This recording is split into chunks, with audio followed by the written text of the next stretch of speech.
Hi all, അസ്സലാമു അലൈക്കും. Welcome back to my channel. അവൽ വിളയിച്ചത് ഇഷ്ടമാണോ നിങ്ങൾക്ക്? പണ്ട് കാലങ്ങളിൽ നമ്മൾ ഒരുപാട് കഴിച്ചിട്ടുള്ള ഒരു നൊസ്റ്റാൾജിക് റെസിപ്പി ആയിട്ടുള്ള അവൽ വിളയിച്ചതിൻ്റെ വീഡിയോസുമായിട്ടാണ് ഞാനിന്ന് വന്നിരിക്കുന്നത്. വീഡിയോയിലേക്ക് പോകുന്നതിന് മുമ്പ് എൻ്റെ ചാനൽ ആദ്യമായിട്ട് കാണുന്ന കൂട്ടുകാരാണെങ്കിൽ ഒന്ന് സബ്സ്ക്രൈബ് ചെയ്ത് സപ്പോർട്ട് ചെയ്യുക. കൂടാതെ വീഡിയോ ഇഷ്ടപ്പെട്ടെങ്കിൽ ലൈക്ക് ചെയ്യാനും മറക്കരുത്. വളരെ ടേസ്റ്റിയും ഒരുപാട് ഹെൽത്ത് ബെനിഫിറ്റുള്ള ഈ അവൽ വിളയിച്ചത് എങ്ങനെയാണ് തയ്യാറാക്കുന്നത് നമുക്ക് നോക്കാം. അതിനായിട്ട് ആദ്യം ശർക്കര പാനി ഒന്ന് തയ്യാറാക്കിയെടുക്കണം. ഒരു പാത്രത്തിലേക്ക് 700 ഗ്രാം ശർക്കരയാണ് ഞാൻ എടുത്തിരിക്കുന്നത്. ഇതിലേക്ക് ഒരു 3/4 കപ്പ് വെള്ളവും കൂടി ചേർത്ത് ഇതൊന്ന് മെൽറ്റ് ചെയ്തെടുക്കാം. അപ്പോൾ ഇത് നന്നായി തിളച്ച് വന്നിട്ടുണ്ട്. ഇതിപ്പോൾ ശർക്കരയൊക്കെ നന്നായി മെൽറ്റായി കിട്ടിയിട്ടുണ്ടെങ്കിൽ നമുക്കിത് തണുക്കാനായിട്ട് മാറ്റി വെക്കാം. അതിനായിട്ടൊരു പാൻ വെച്ച് ചൂടായതിന് ശേഷം ഇതിലേക്ക് 1 സ്പൂൺ നെയ്യ് ഒഴിച്ചു കൊടുക്കാം.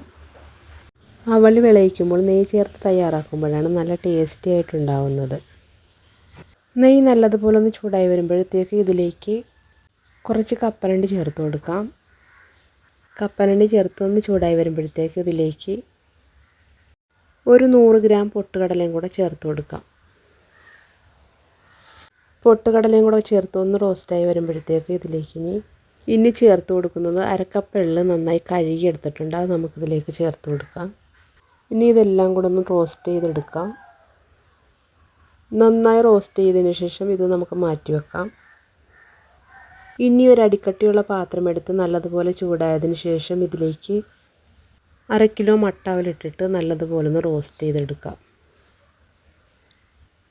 അവലിപ്പോൾ നല്ലതുപോലെ ഒന്ന് റോസ്റ്റായി വന്നിട്ടുണ്ട്. ഇനി ഇതൊരു പാത്രത്തിലേക്ക് മാറ്റാം.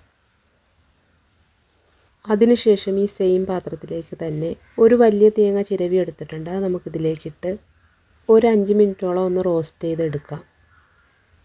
ഇതിപ്പോൾ റോസ്റ്റായി വന്നിട്ടുണ്ട്. ഈ ഒരു പരുവാകുമ്പോഴത്തേക്ക് ഇതിലേക്ക് നമ്മൾ നേരത്തെ തയ്യാറാക്കി വെച്ച ശർക്കര പാനി അരിച്ചതിന് ശേഷം ഇതിലേക്ക് ഒഴിച്ചു കൊടുക്കാം. ഇനി ഇതൊന്ന് നന്നായിട്ടൊന്ന് വിളയിച്ചെടുക്കണം. തേങ്ങയും ശർക്കരയും കൂടെ വിളയിച്ചെടുക്കുന്നതിലാണ് ഇതിൽ ഏറ്റവും വലിയ ടേസ്റ്റ് ഇരിക്കുന്നത്. മധുരം ഒന്ന് ബാലൻസ് ചെയ്യാൻ ഒരു നുള്ളു ഉപ്പും കൂടെ ചേർത്ത് കൊടുക്കുന്നുണ്ട്. ഫ്ലേവറിന് വേണ്ടിയിട്ട് 1 ടീസ്പൂണോളം ഏലക്കാപ്പൊടിയും കൂടെ ചേർത്ത് കൊടുക്കുന്നുണ്ട്. ഈ ഒരു പരുവാകുമ്പോഴത്തേക്ക് നമുക്കിതിലേക്ക് കുറേശ്ശെ അവൽ ചേർത്തിട്ട് നന്നായിട്ട് മിക്സ് ചെയ്യാം. നല്ലതുപോലെ ഒന്ന് മിക്സ് ചെയ്യാം.